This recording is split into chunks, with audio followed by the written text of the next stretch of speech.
I never thought I'd be the one telling this story, but I swear on my life that every damned word I'm about to tell you is true.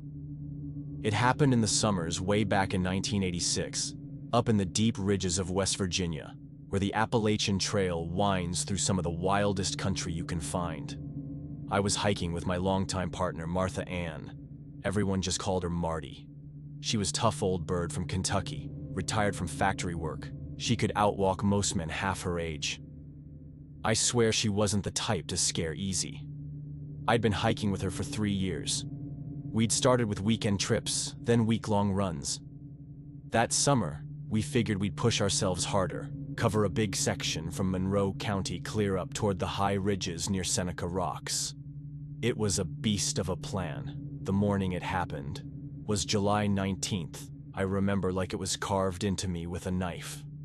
We were headed north from Laurel Creek Shelter, aiming to make it past the Gauley stretch before sundown. We sat by the fire ring that morning, sharing instant coffee and packets of oatmeal. 4 hours in, we stopped near a small stream that cut through the rocks. Don't bother looking for it on maps. It ain't marked, just one of those trickling veins you stumble on out in the deep holler. I dropped my pack, crouched down to fill the bottles, and Marty said she was gonna step into the woods for a bathroom break. She slung her pack up, told me not to wander off, and pushed through the brush about 100 yards off trail. I waited. 10 minutes. Then more. I thought maybe she was struggling a bit. Hell. But then 20 minutes passed. That's when my gut started to twist. Marty was punctual, careful, always staying close. I called out, "Marty, you good?" Silence. Another call. Still nothing but the hiss of the creek. That's when I stepped off the trail. The woods there were thick with hemlock and oak, the canopy swallowing most of the daylight. I followed the path she might have taken, pushing through brush, calling louder. And then, oh God, I heard. It was this clicking, deliberate. Then a whistle, faint but sharp, off to my right. Another answering it from my left. It froze me in place. This wasn't birdsong. It was like a code. I forced myself forward, heart hammering, sweat dripping down my back, and then I heard her, Marty's voice. I swear to God, I heard her say, "I don't understand. Where are you taking me? I gotta get back to the trail." My knees damn near buckled. I barreled toward the sound, snapping branches, tearing my arms on brambles. "Marty, I'm here!" I shouted. But when I burst into the clearing where her voice should have been, nothing. Empty. Not a broken twig. Just silence. And worse, the clicking stopped. Dead silence in the woods is a kind of hell. No birds, no wind. I searched 6 hours straight, hollering until my throat bled. Nothing. No Marty. Just me and that suffocating silence. When the sun started sinking, I had no choice but to stumble back to the trail and head for help. The search that followed was the biggest I'd ever seen in West Virginia. Locals, rangers, even some National Guard boys. Dogs, helicopters. But days turned to weeks, and not a trace of Marty was found. They called it exposure, or maybe she fell.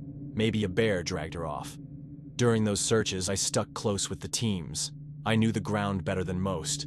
And 3 times, 3 damn times, I saw signs no one wanted to talk about. I'd split from my group, chasing the faint sound of those same clicks. And I saw them. God help me, I saw them. Dozens of figures, moving slow, hunched, in and out of crude shelters. Their clothes were rags of animal skins mixed with bits of stolen gear. They weren't like us, skin pale as bone, hair wild, eyes sharp and cold. Communicating in clicks, guttural grunts. The search ended after 2 weeks. The papers said she'd wandered too far, probably fell, body never recovered. 2 years later, October '88, forestry workers found remains in a camp 3 miles from where Marty vanished. They said it was her. They said she lasted almost a month, surviving on what little she had before dying of exposure. They found her journal, her gear, her body laid out neat. But there was more. The first men on scene said there were multiple footprints around the camp. Said someone had been there, feeding her, keeping her alive. Said pages were torn from her journal, ripped clean.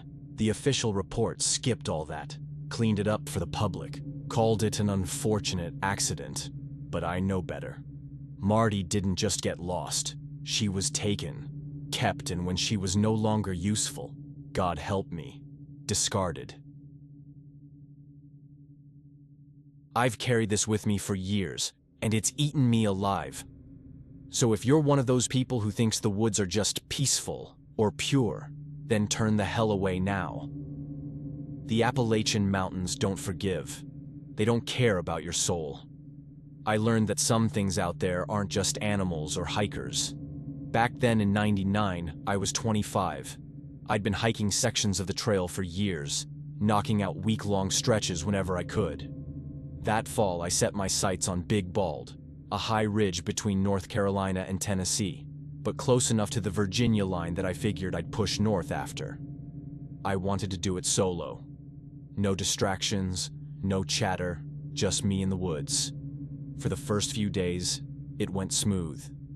Cool October air, skies clear as glass, and the ridgeline gave me views that damn near split my chest open with how wide and endless they were. That's the kind of thing that tricks you, the beauty of it. You let your guard down. By the fourth day, I hit the open meadow of Big Bald. Wind whipped hard across the grass, and the tree line was dark and dense at the edges. I sat down, unwrapped some jerky, and took in the view. What I noticed that 3 figures, standing in the tree line about 200 yards out, not moving, not talking, just staring. I figured they were hikers, maybe a church group or some backwoods cult doing a retreat. But the longer I looked, the more wrong it felt. They weren't in gear. They weren't in jackets or backpacks. They were wearing, hell, it looked like white rags. Robes or dresses or something stitched together. I lifted my hand and waved. Nothing. They just stood there. That's when my stomach turned. I'd been in those woods long enough to know the difference between shy hikers and something else. This was something else. I didn't stick around. I shoved my food away and got moving north, kept my pace steady but my eyes sharp.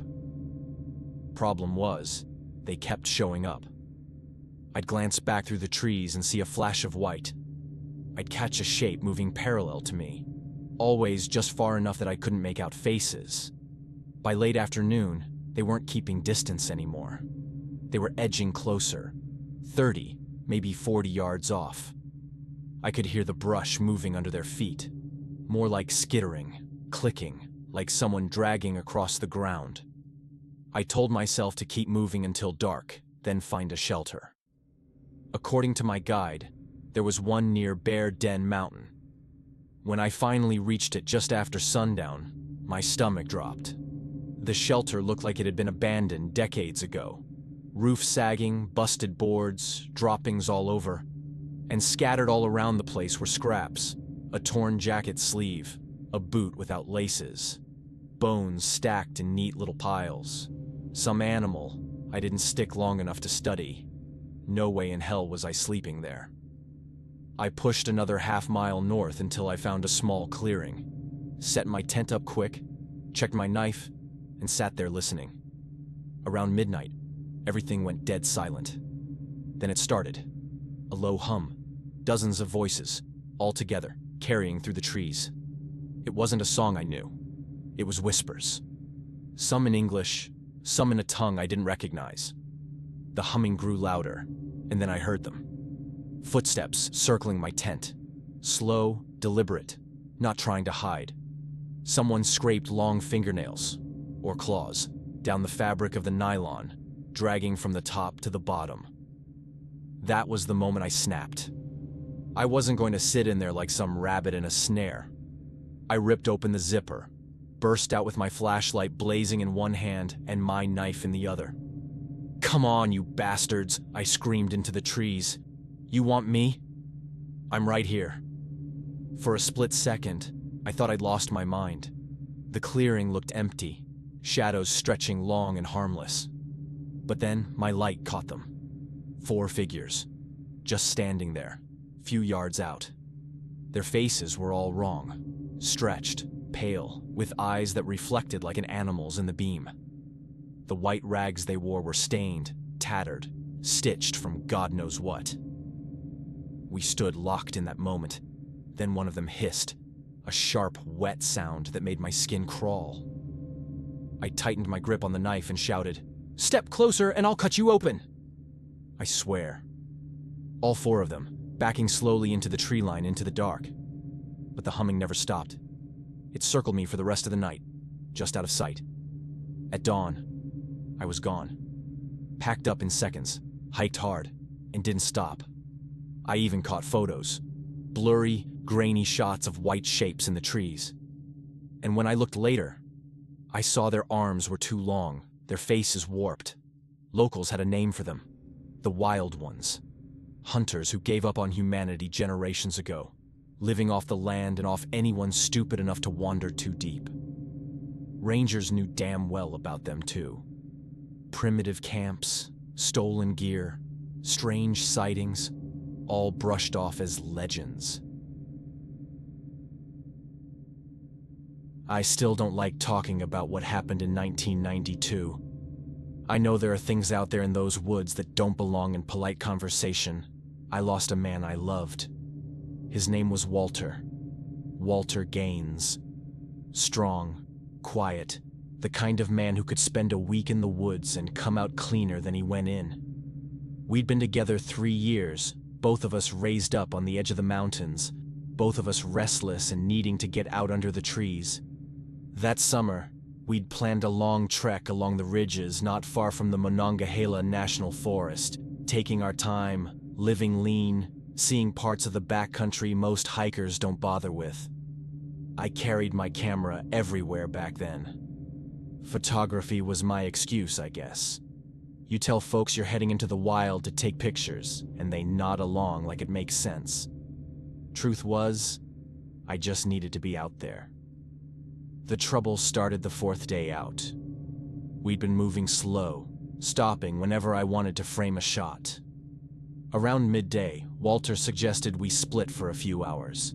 He'd cover some ground, scout ahead for a good camp, and I'd circle around a side trail to chase a few shots of an old fire-scorched hollow I'd read about. We weren't careless. We had whistles, watches, and a set time to meet back where the trails cut together. That was the plan. Only it didn't work out that way. You spend enough time in the woods, you learn the normal music of a place, the chatter of squirrels, the call of jays, the endless insect buzz. But that afternoon, the air felt dead. Too still.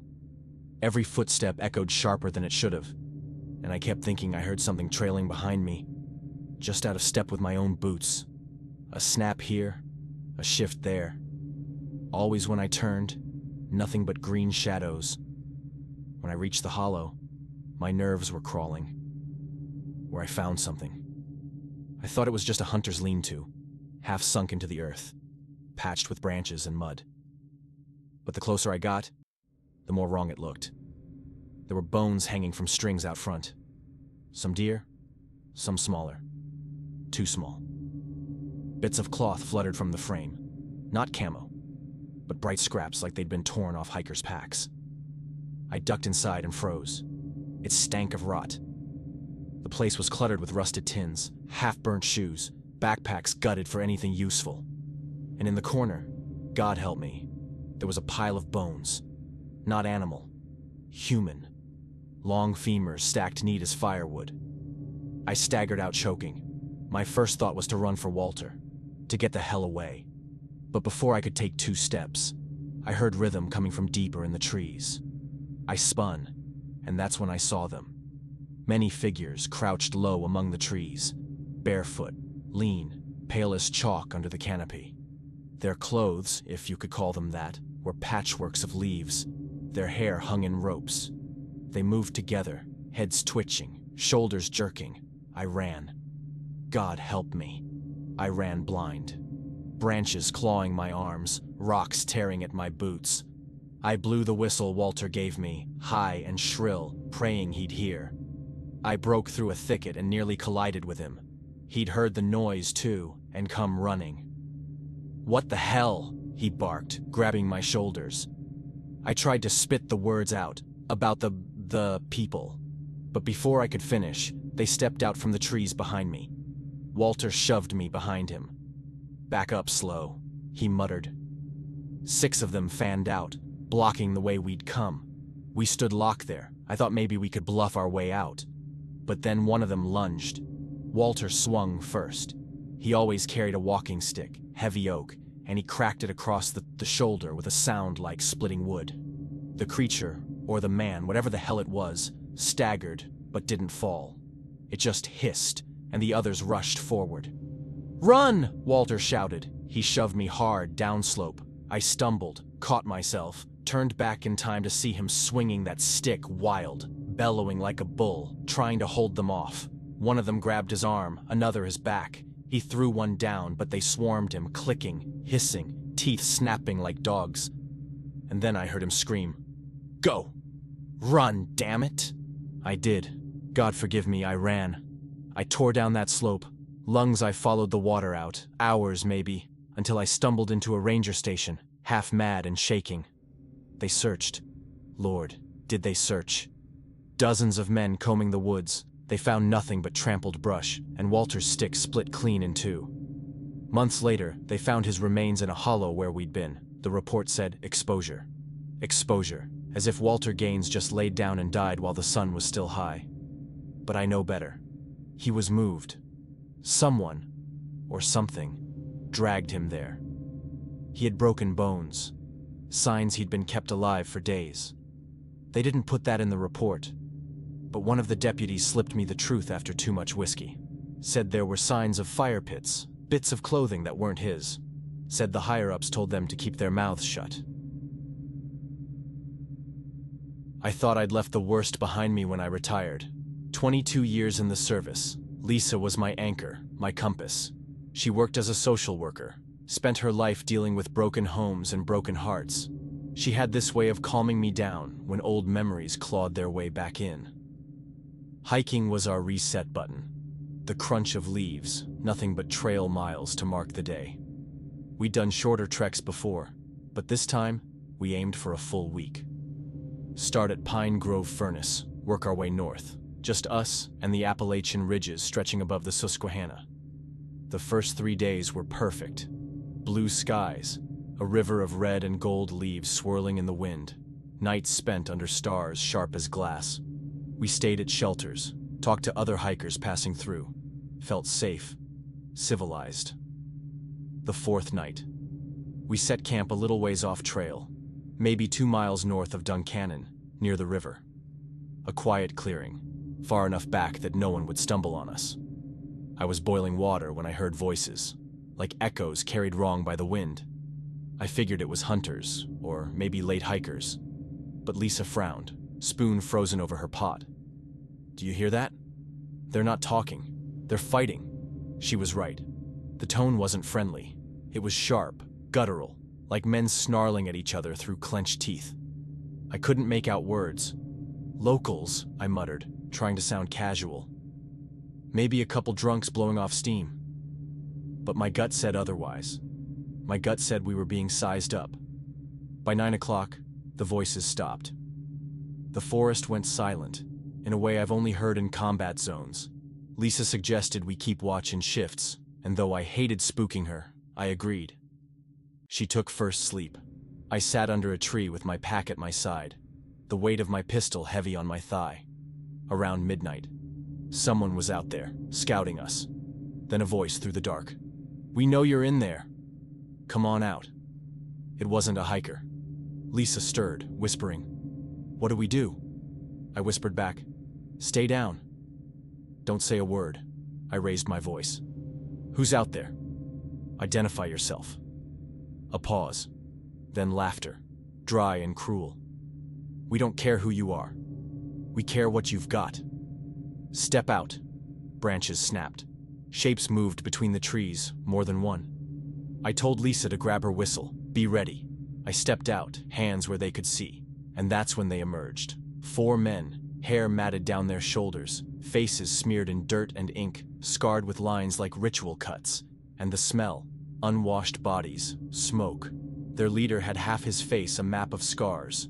In his hands, a hunting rifle modified with duct tape and leather straps. The others carried knives, spears, even a pistol rusty enough to look older than me. "Sit," Scarface ordered, nodding to a log. Lisa came out when they barked for her. Her eyes were wide, her breath quick, but she stood tall, braver than me in some ways.